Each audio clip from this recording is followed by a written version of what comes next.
Hey everybody, it's Steve Wolfpack again, and I'm coming to you from the Wolf Den.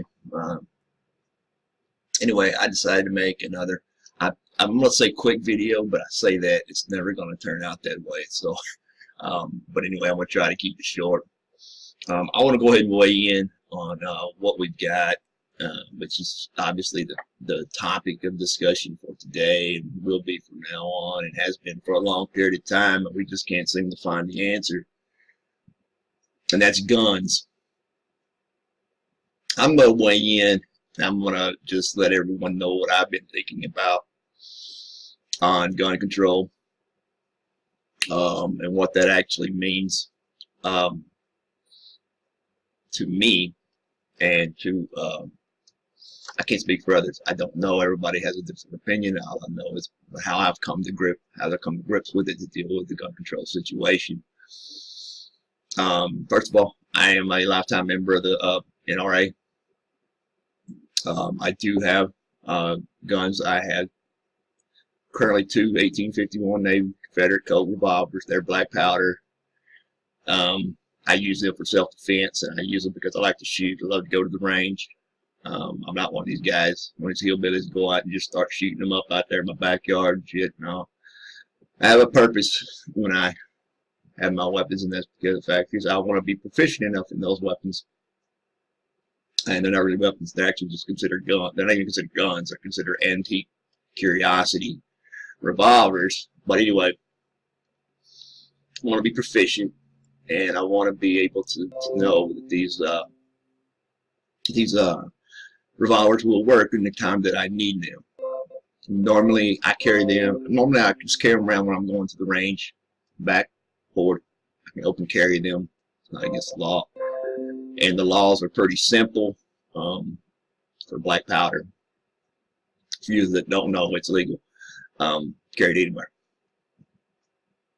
Now, with that being said, I noticed yesterday the students from Florida, the school that were involved in the shooting, and I commend them for standing up for what they believe in first and foremost. Everybody doesn't have to agree with you.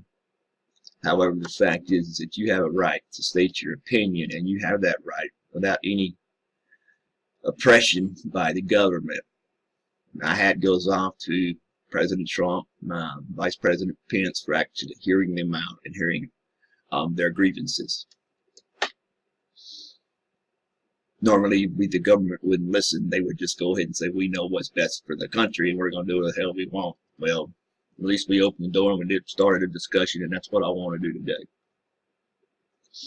First of all, the weapons that was used are the weapons that are available that are questioned are the AR-15s, automatic weapons, and weapons that are not designed and do not mean and were not manufactured for hunting.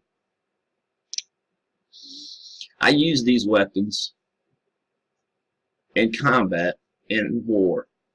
I can be the first one to tell you, if I was going to shoot a deer while I was hunting, the last weapon that I would use to do so would be an AR-15. When I do hunt, I don't hunt anymore. When I did hunt, it was for a reason. Because I could use the meat in my freezer. Okay? It was a stipulation, or it was a staple that I could put in my freezer, and I could cut down on my budget. I like deer meat. But I actually consumed what I shot. Now, with that being said, with the AR-15, where do we draw the line? Where do we draw the line in what guns are legal or should be accepted? What guns should not be accepted? Which ones should the public be able to purchase? All those issues come up. And first of all, in the state of Texas, you can purchase a weapon when you're 18. Let me back up. Let's discuss, first of all, the confusion that we have in this debate, because we have a lot of laws on the books that are not being enforced properly. If they were, maybe we wouldn't be in the situation we are in today. For example, in the state of Texas, if you're 18 years of age, you can go down and you can purchase an automatic weapon, as long as you can pass a background check. However, to buy ammunition for that weapon, you have to be 21. So now there's the duality here. Well, I can go buy a gun, but I can't buy ammunition for it. So I've got to go act like when I was used to be. I don't know if you guys remember back when you're in teenagers. You know, you find somebody that's of age, and you go sit at the parking lot by a liquor store, and when they come by, hey man, here's $6. Can you give me a 6-pack? You know, this 6-pack. That's what they have to do to get ammunition. You'll hang out by the frickin' ammo store and wait for somebody to come in and buy your ammunition for it. So that's a different law. I mean, which one is it? I can own a weapon, but I can't buy ammunition for it. How about if we enforce the law? We enforce the law on purchasing ammunition better.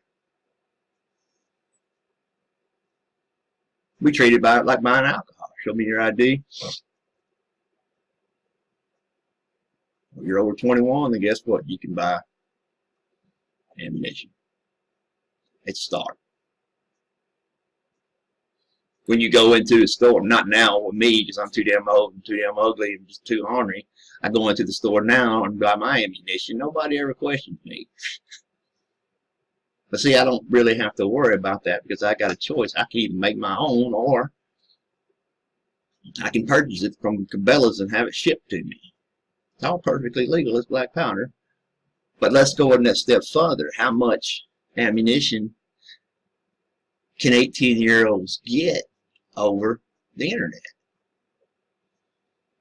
So we're not really enforcing that law about the ammunition.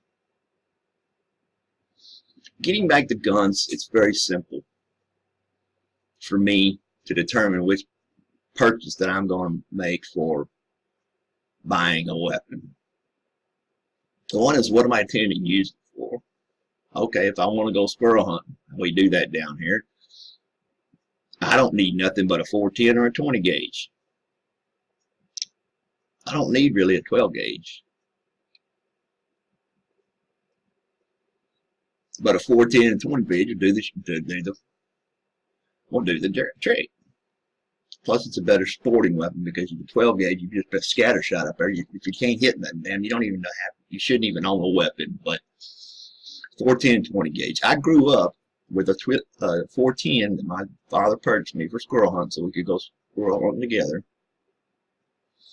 I had a 410 that was a bolt action. I used to have to carry in my weapon or in my hand while I was grabbing my weapon. I could carry my shell in my hand.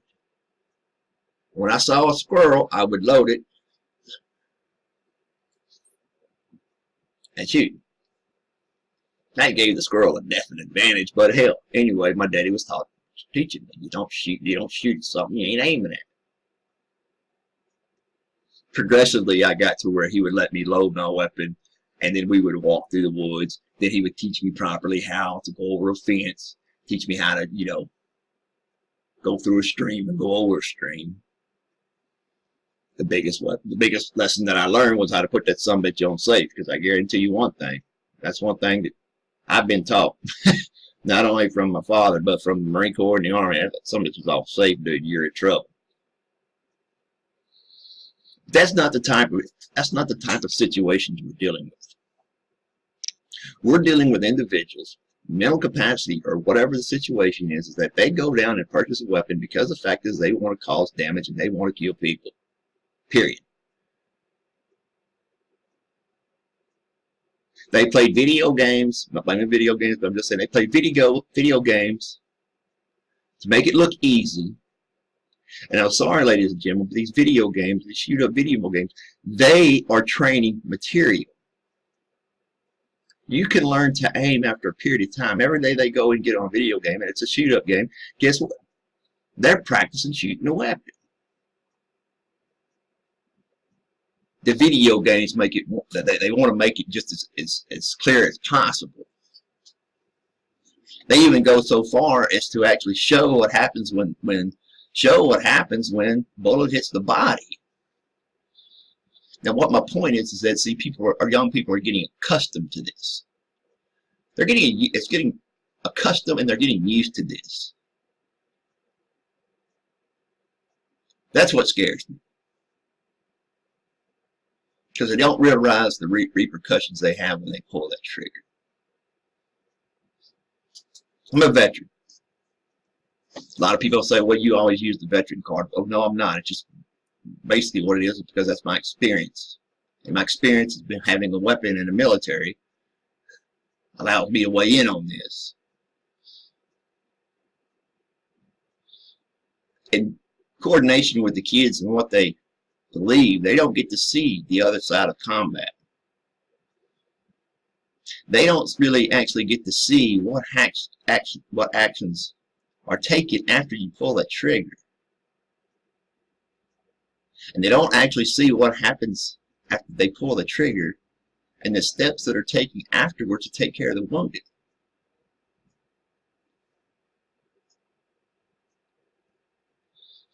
Veterans like myself will be the first ones. We're probably the first ones to be anti-war.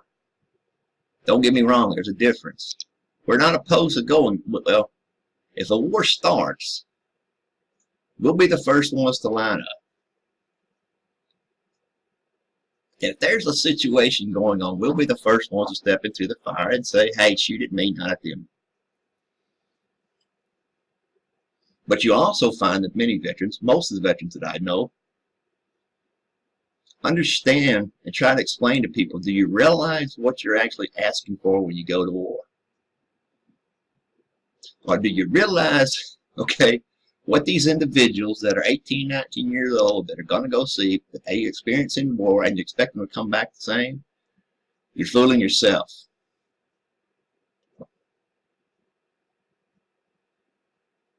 I transgress on war because what I'm talking about is that once a child pulls that trigger and he sees that he can actually kill someone, something goes off in his brain housing group, and he thinks that it's okay to shoot some more.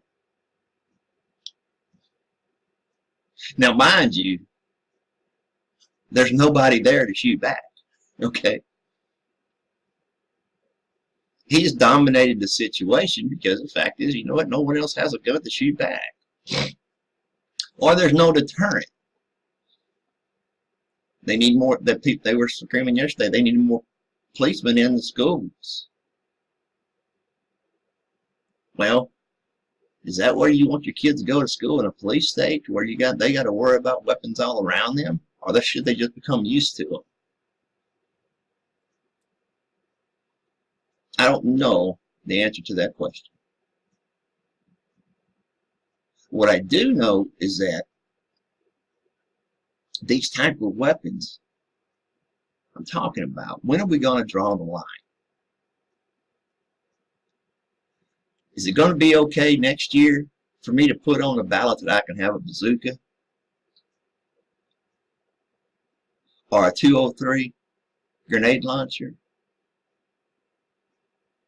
All these are weapons of war. They're designed for one reason, to go to war. Period.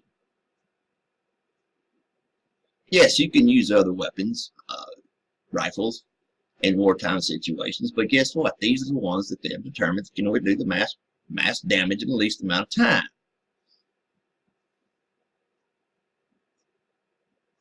The NRA says one of their slogans is to take my weapon over my cold dead hands.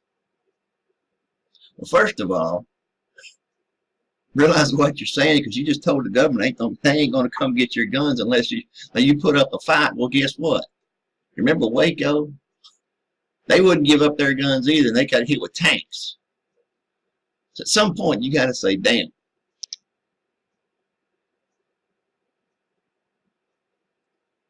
I'm going to get off Ruby Ridge.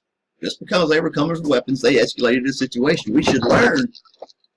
Sorry, my knee's hurting here. We should learn that if we dare the government to come do something, they're damn sure going to do it. So how do we actually figure out which of these weapons that are allowed to be are legal or illegal. Do we just ban them all? Okay, here's the point on that. If we ban them all, okay, this is what happened in Nazi Germany. Every communist country that you can actually imagine, they do not have, you cannot even buy a weapon. You're not allowed to possess a weapon. There's no ammo stores where you can actually, no, they're not. So what that opens up the door for is our second part of as part of our Second Amendment, is that we have a right to protect ourselves, even if it's against our own government. The government has no right to come into my home and take my ways of my self-defense that I can utilize to defend my family, defend myself, or defend my property.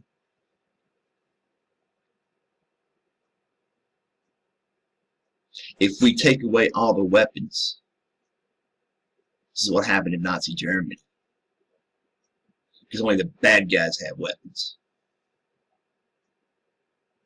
Now, you're not even a citizen anymore, because the fact is you're being ruled by your government and from the people who have weapons. Weapons were designed, or the thought was to be able to defend yourself even against your own government. We learned that in the Revolution.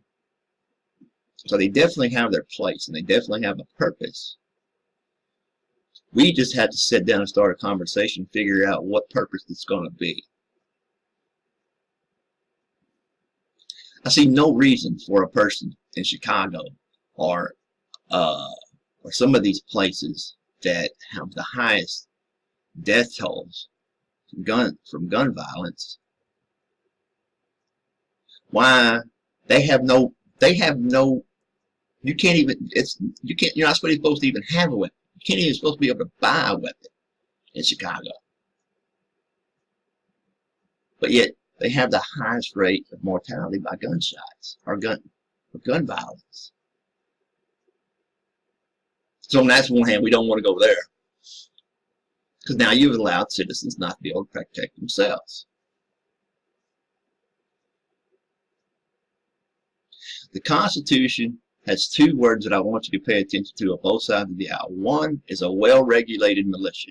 What does that mean? Well, it means in the Constitution that the only way that you should be able to have a gun is that if you are part of a well-regulated militia. It doesn't define what militia is. A militia could be a bunch of drunk boys here on Saturday night that all decide to get together and go shooting. A militia could also be a terrorist group that can purchase weapons and legally, because they're a well-regulated militia. They train together. But also, on the Second Amendment, it says the rights to bear arms shall not be infringed. This leads us to believe, or is stated, that everyone can carry a weapon. The duality there. You got to be a part of a militia. If you're not a part, you have one too. So which one is it? Do I have to be a part of a militia, or can I have a weapon just on my own? I'm confused about that. That's why I'm asking the question. Because I guarantee you, whichever way side you fall on, if you got to be a part of militia, you're going to have militia groups popping up all over the place. And they're going to have a leader. And that leader is going to determine when or where they use their weapons, or store their weapons. That's a greater threat to me. This debate will run back and forth, and I'm at to the point where I'm confused, because the fact is that I don't know. The reason why I don't want to have an automatic weapon, or I don't want to have a regular type weapon, is because I can't keep up with the rules. If you carry concealed carry, or you can carry it in your car, or you can whatever, and the cops, they're going to arrest you no matter what. Even though it's against your rights per se, they're going to arrest you, because the fact is they don't like the issue of you having guns. They don't like the issue of the populace having guns because of the fact is it puts the cops on equal ground with the citizens. I'll give you an example. North Hollywood, Bank of America, the robbing. Two Chechenians, I believe, but anyway, they were bank robbers. If you go back and you look on YouTube, you can actually see the shootout. One thing is apparent. The LAPD was not outmanned. There was only two of these individuals. They were not outmanned, but they were getting their ass kicked. Shooting 45s, 38s, 9mm, these type of weapons. Because these some bitches came out with AK-47s and actually doing armor-piercing rounds, and they had some shit. They were tearing the LAPD up. They weren't outmanned, they were outgunned.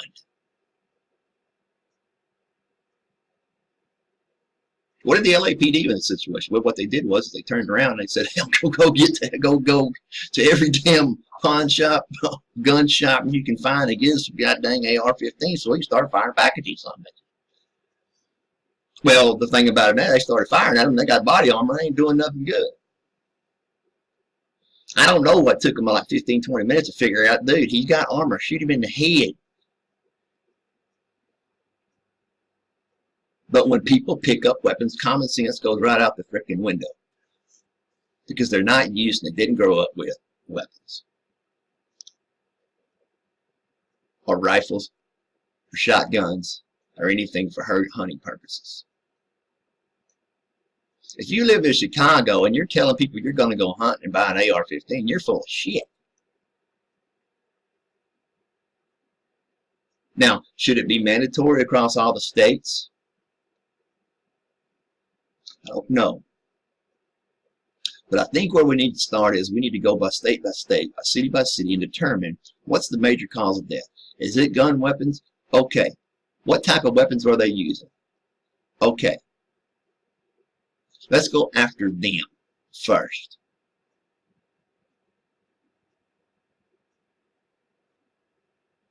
Are they using weapons that are actually utilized to maintain or create a situation to where they outgun the police, or they can own a situation because of the amount of weapons that we have, that they have? We need to take a look at those weapons. A person with a rifle, 30-30, 30-06, 223, most of the stuff that I have been around here, my deer hunting friends, they're single shot. They're that way for a reason. Make the first shot count when you're hunting. That's part of hunting. It's the sport of it all. Let's make sure that you can hit your target with one shot. If you're deer hunting, you're lucky if you get 2 shots. I'm going to tell you that right now. If you do, that second shot ain't going to be worth a damn. It's just going to fly up somewhere, but at least you can say, well, hell, I shot at it. These type of weapons do not create a situation to where the police or anyone is outgunned. Are they sniper weapons? Well, yeah. But look at the law of averages. What are the weapons that are used for sniper weapons these days? And they're not these particular type of weapons. They're the ones that they use when you go and say, I do, sir, and roger that, sir, I'm on my way. So the issue is, it goes back and forth of where do we actually draw the line on weapons? I don't know. We've had this debate for years. It goes round and round in Congress. It goes round and round in the presidency. It goes round and round every year, and really, we still have these shootings. Common sense would tell you, okay, you know what? I'm going to church. They shot up a church yesterday. I'm going to carry me a gun. But we don't do that because the personification, if anybody's carrying a gun, they are actually a threat. And rightly so. You got individuals that are shooting up schools and shit. They should be a suspect or something. They should be stopped and questioned.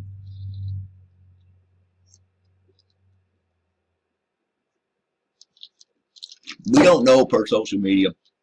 You can't make the determination on how many people's lives were saved by somebody else utilizing the weapon. The reason why we can't get those figures is because of the fact is the average citizen who carries a weapon on them legally, they're afraid to use it. Because they are afraid, and they fully are aware because they've been to training that once they pull that trigger, they're going to jail.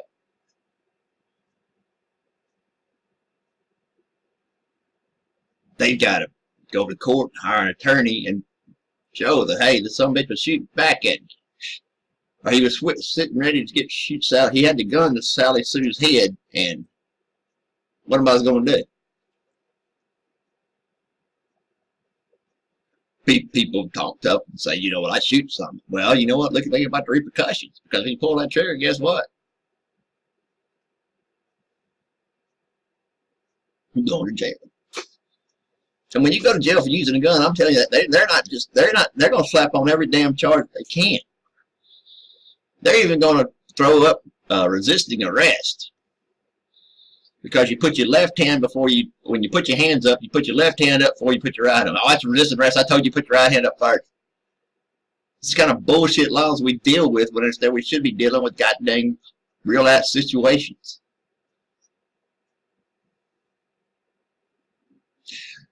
They blamed the government yesterday.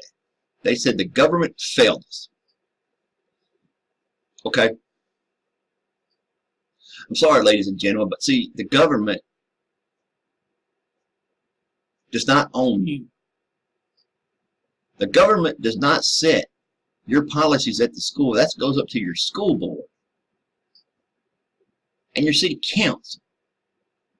And those stipulations are set on and voted on by the people. It starts with you at home. What do I want to allow in my schools?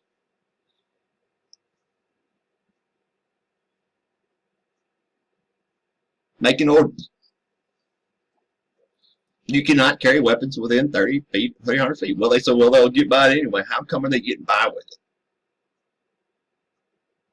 Maybe we should up the enforcement to our local authorities to make them accountable for the individuals that are committing these crimes. I'm sorry, please explain to me like I'm a 3-year-old. This son of a gun has been kicked out of 3 schools.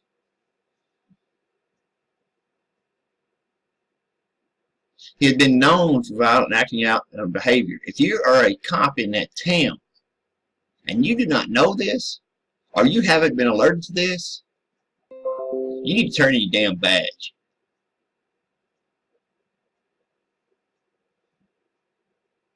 If you are a parent of one of these individuals in Florida or one of these kids that have gotten killed, that have been injured, or if they marched and talked to the president yesterday, ask yourself one question as a parent. Did I prepare my child for this? Did I teach him what to do in case something happened? Did I look it up and say, you know what, this is the best thing you should do in a situation like that? This gives you the percentage of the highest rate of most survival. I know you got to teach that shit in school with kids, but god dang, until us grown-ups get our shit together, you never be teaching your kids.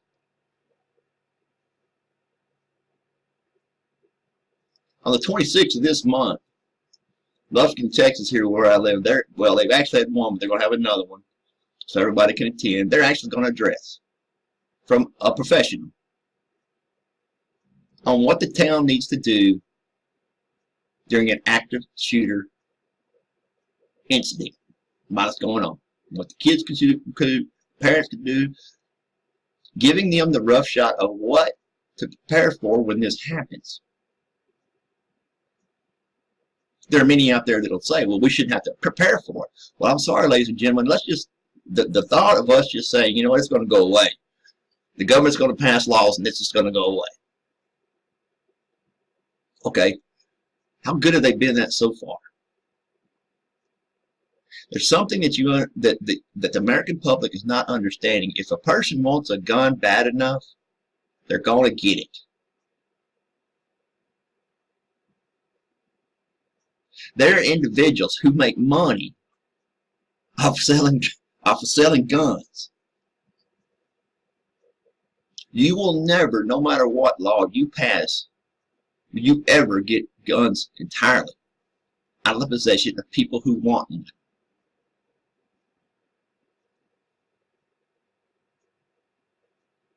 So what do we come down to? Well, we're going to go and start busting down houses looking for guns. I'm sorry, but there's like a problem with that. And I think we got amendments. I think the 14th comes to mind first of all. No, you won't. In order to do that, the American people have to give up a right to search and seizure. Are we willing to give up all of our rights in the 14th Amendment on search and seizure that to allow any officer to come into your house or into your car just because they suspect you have a gun with no probable cause, because they are warned by law, because they can just come into your property or come into your house or your car and look for something?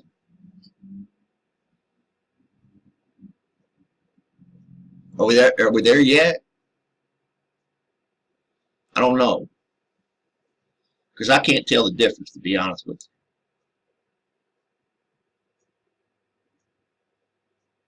My last thing that I want to say until we get this shit together or whatever is that for everybody, this shit keeps happening. The attitude of what's not going to happen here, or it can't happen to me, not going to happen in this small town. We're prepared. All the excuses that you can put in your brain housing group for you to think that you're safe and you're immune to this, you need to get rid of. You need to take a look around and say, is my local police prepared to handle these kind of situations? Is my school? What is the emergency plan if something like this happens?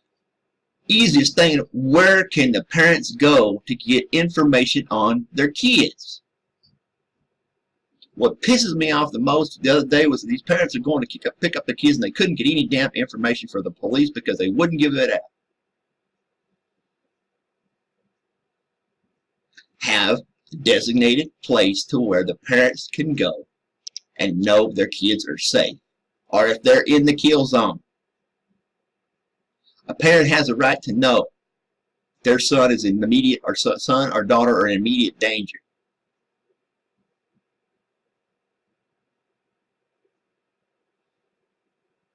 Then it comes back on you. Well, I taught the best I could.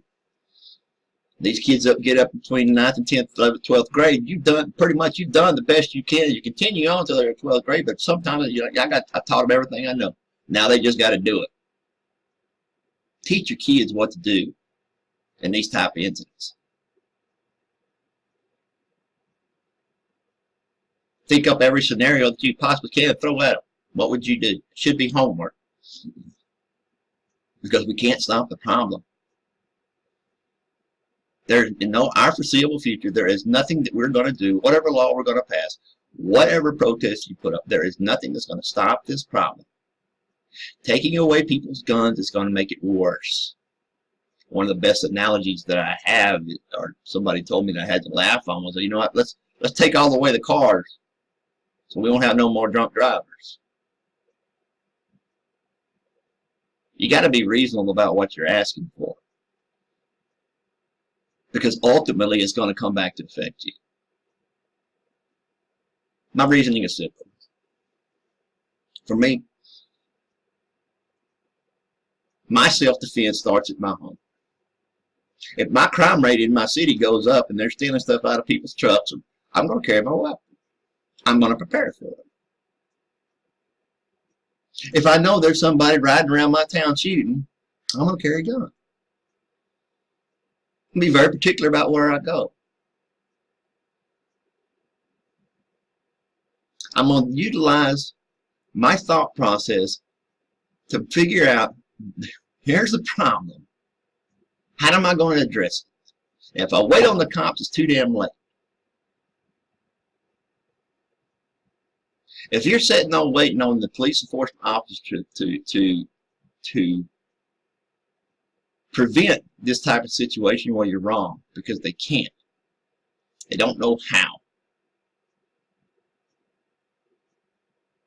They don't know how or refuse to spot an individual, in this case, a kid that was known to acting out,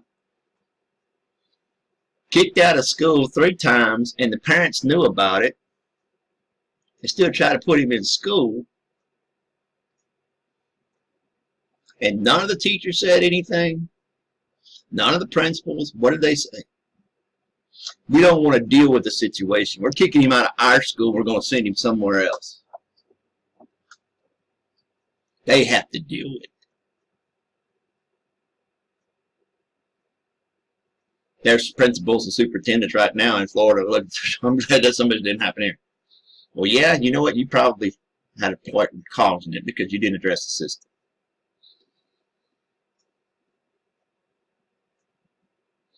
Gun rights are going to be debated no matter what. It doesn't matter how I feel about it. It doesn't really matter how you feel about it. The fact of the matter is it is an ongoing problem that we cannot solve. Because ever since Cain and Abel, it became an issue of weapons being used to kill other people. They're used to get an advantage. They're used so you can actually be superior in that moment to the individuals that are surrounding you. And then they take the cowards way out. As soon as they get outnumbered and they're outgunned, they shoot themselves.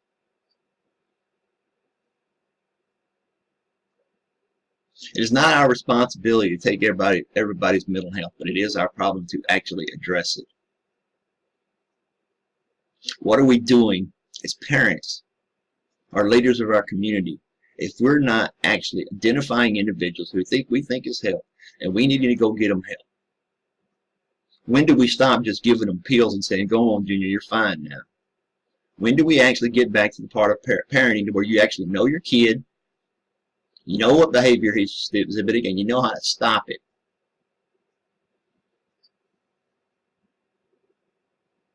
I had a friend, she's got a daughter right now. She's 14, 15, running with the wrong crowd.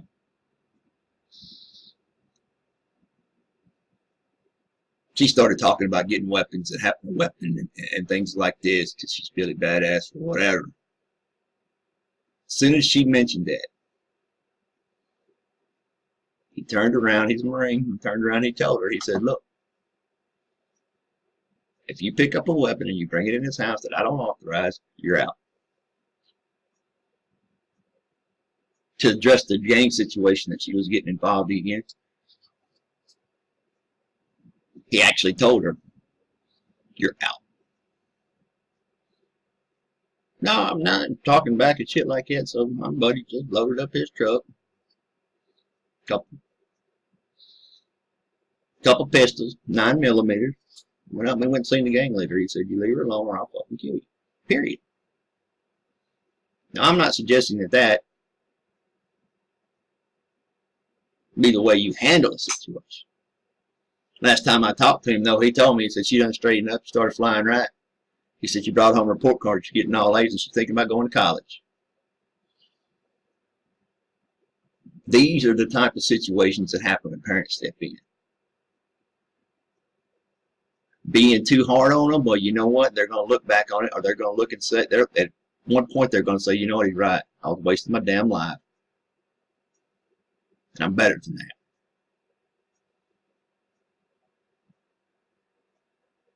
Guns are all going to be debated all day today. And I'm going to listen to the arguments, like I ask everyone to do. I'll come up with my opinions on what will work and what won't work. And you know what? It doesn't make no difference what I think, because the fact of the matter is it starts with all of us. The laws that we actually enforce, that are on the books, we do not insist that those laws get enforced.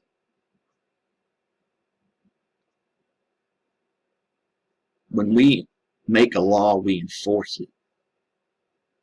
If it's not enforced, then we hold our public officials accountable. Why not? How come? Ask the question.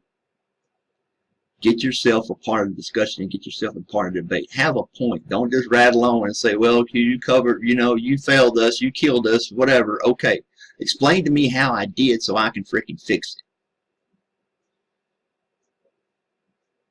Please, when you're actually going into a subject, if you want support and you want somebody to actually listen to you, please allow yourself to listen first.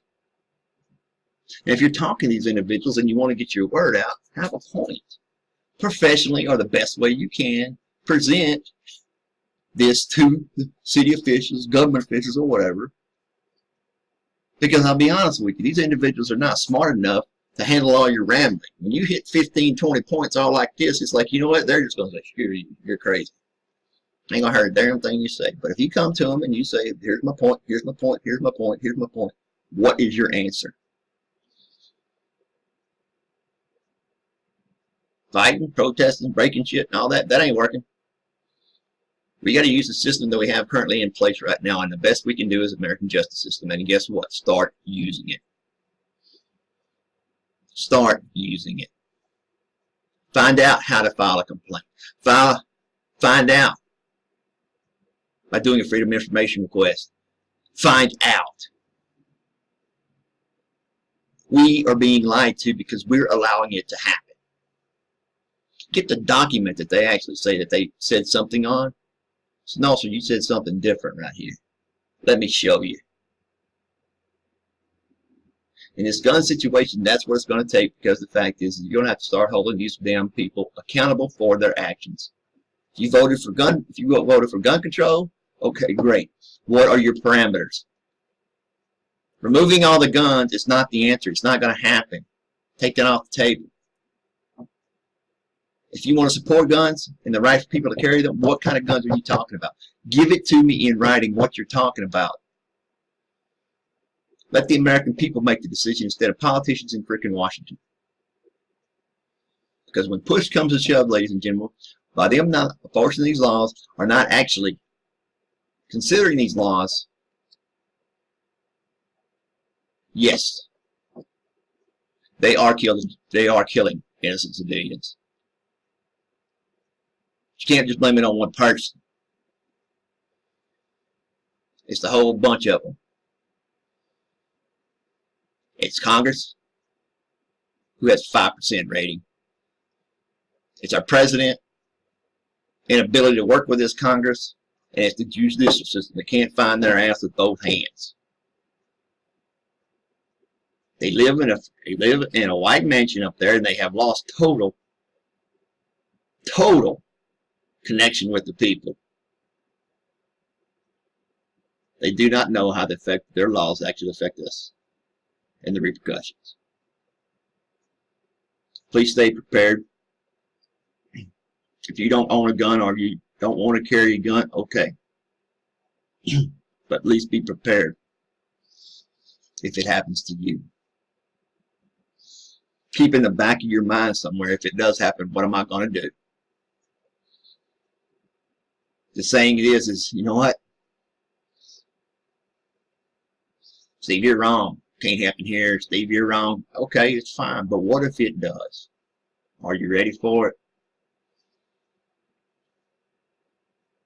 It's a shame we have to live that way. But the fact is, it's a bigger shame to not admit it.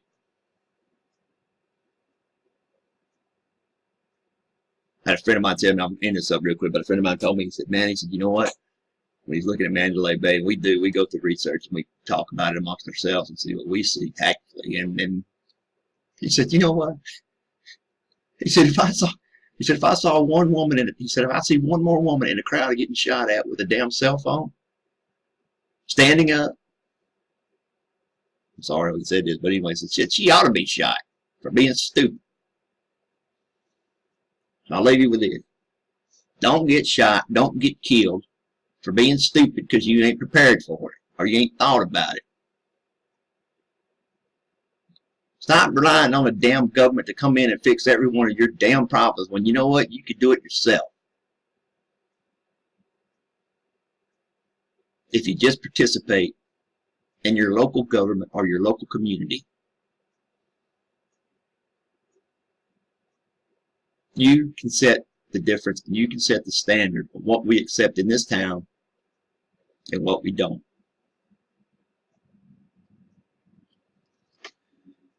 I've gone all over time. No, I have. I feel another video coming out though, because I still ain't done with my subject. But this is a topic of discussion. I hope everybody will reply. Somebody subscribe. Whatever. I want to open up the discussion and everything. This is your time. This is your place, and this is where you can do it. We'll start the discussion. We'll carry it on to social media everywhere. Just because somebody on here said something, they got a damn point. That's the way we work, America. Starts with us. Starts with us sending out a message for each other to protect each other. Balls in your court. See what you're going to do. Look back. I'm out.